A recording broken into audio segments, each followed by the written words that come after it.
আসসালামু আলাইকুম। আজ আপনাদের তৈরি করে দেখাবো ভ্যানিলা ফ্লেভারের মজাদার আইসক্রিম রেসিপি।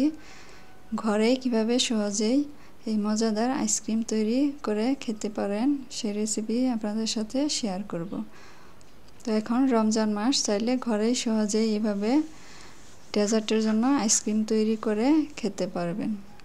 তো চলুন তাহলে দেখে নেওয়া যাক কীভাবে তৈরি করতে হয়। তো আইসক্রিম তৈরির জন্য প্রথমে একটি মিশ্রণ তৈরি করে নিব। এর জন্য একটি বাটিতে আমি নর্মাল তাপমাত্রায় থাকা হাফ কাপ দুধ নিয়েছি, আর নিয়ে নিলাম 3 টেবিল চামচ ভ্যানিলা ফ্লেভারের আইসক্রিম পাউডার আর 3 টেবিল চামচ ফুল ক্রিম গুঁড়া দুধ। তো এখন ভালো করে মিশিয়ে নিব যাতে লাম্পস না থাকে, দলা দলা ভাব না থাকে।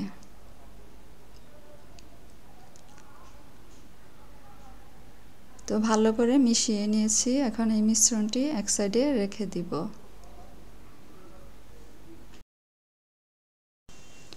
তো এখন একটি প্যানে আমি 2 কাপ দুধ নিয়েছি আর হাফ কাপ চিনি দিয়ে দিলাম। চিনিটা আপনারা কম বেশি করে নিতে পারেন। তো এখন ভালো করে নেড়ে চেড়ে মিশিয়ে নিব আর জাল করে নিব। আর দুধে যখন ভালোভাবে বলক চলে আসবে তখন আগে থেকে গুলে রাখা আইসক্রিমের মিশ্রণটি দিয়ে দিব। আর দিয়ে দেওয়ার আগে আবারও ভালো করে চামচ দিয়ে একটু নেড়ে চেড়ে মিশিয়ে দিতে হবে। তো এখন আমি একটু একটু করে দিব আর ভালোভাবে নেড়ে নিব। আর এই পর্যায়ে যখন আইসক্রিমের গুলাটা দিবেন তখন চুলার আঁচটা একদম লোতে রাখবেন। যদি চুলার আঁচটা বাড়ানো থাকে তাহলে দলা পেকে যাবে। তো অনবরত এইভাবে নাড়তে থাকতে হবে। নাড়তে নাড়তে দেখবেন মিশ্রণটি ঘন হয়ে আসবে। তো নাড়া বন্ধ করা যাবে না, যদি নাড়া বন্ধ করেন তাহলে তলায় লেগে যেতে পারে। তো এইভাবে অনবরত নাড়তে থাকতে হবে। তো দেখতে পাচ্ছেন মিশ্রণটি কিন্তু অনেকটাই ঘন হয়ে এসেছে। এখন আর 2-1 মিনিটের মতো একটু নেড়ে চেড়ে নামিয়ে নিতে হবে, কারণ এই মিশ্রণটি ঠান্ডা হয়ে যাওয়ার পরও দেখবেন অনেকটা ঘন হয়ে আসবে। তো এখন আমি মিশ্রণটি নামিয়ে নিব। তো মিশ্রণটি চুলা থেকে নামিয়ে এভাবে অনবরত নাড়তে থাকতে হবে যাতে উপরে সর না পড়ে আসে। যতক্ষণ না ঠান্ডা হবে এইভাবে নেড়ে চেড়ে যেতে হবে। তো যখন ঠান্ডা হয়ে যাবে তখন বক্সে ঢেলে নিতে হবে। দেখতে পাচ্ছেন মিশ্রণটি ঠান্ডা হয়ে যাওয়ার পর কতটা ঘন হয়ে এসেছে। তো সম্পূর্ণ মিশ্রণ ঢেলে নিয়ে আমি ডিপ ফ্রিজে রেখে দিব জমে যাওয়ার জন্য 3 থেকে 4 ঘন্টা।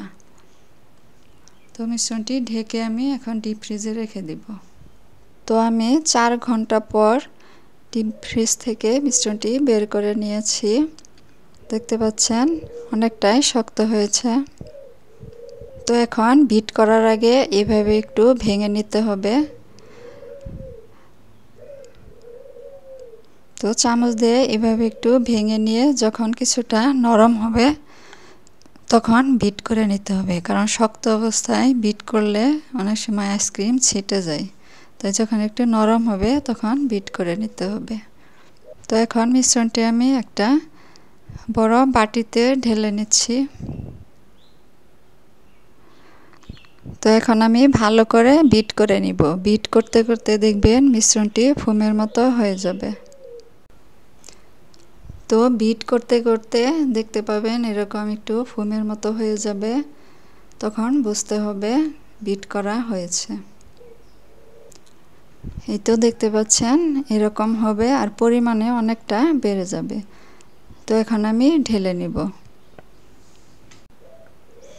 তো সম্পূর্ণ আইসক্রিমের মিশ্রণটি আমি ঢেলে নিচ্ছি, সম্পূর্ণ নিয়ে নিব। তো ঢেলে নেওয়ার পর আবারও ঢেকে রেখে দিব সারা রাত। তো এখন ভালো করে উপরে সমান করে দিচ্ছি। আপনারা চাইলে প্লাস্টিক র্যাপার দিয়েও ঢেকে তারপর আইসক্রিম জমাতে পারেন। তো সারা রাত পর আমি আইসক্রিমটা বের করে নিয়েছি। আইসক্রিম বের করে রাখার 5-7 মিনিট পর কেটে নেবেন, এতে করে একটু নরম হবে, তো ভালোভাবে কেটে নেওয়া যাবে। এই তো দেখতে পাচ্ছেন আইসক্রিম কতটা ভালো হয়েছে। আর ঘরে তৈরি আইসক্রিম দেখতে যেমনই হোক না কেন স্বাস্থ্যসম্মত উপায়ে তৈরি করা হয়, একদম ভেজাল ছাড়া। ফ্যামিলির সবাই খেয়ে খুব পছন্দ করবে। এভাবে বাসায় একবার হলে আইসক্রিম তৈরি করে খেতে পারেন। তো এখন রমজান মাস, ইফতারিতে অনেক ডেজার্টে আইসক্রিম প্রয়োজন হয়, তো এইভাবে তৈরি করে ডেজার্টে ব্যবহার করতে পারেন। আর এখন গরমও পড়েছে, আর গরমে তো আমরা প্রচুর আইসক্রিম খাই, তো বাসায় এভাবে আইসক্রিম তৈরি করে সহজেই খেতে পারবেন। রেসিপি ভালো লাগলে লাইক, শেয়ার, কমেন্ট করে চ্যানেলটি সাবস্ক্রাইব করে পাশেই থাকবেন। আল্লাহ হাফেজ।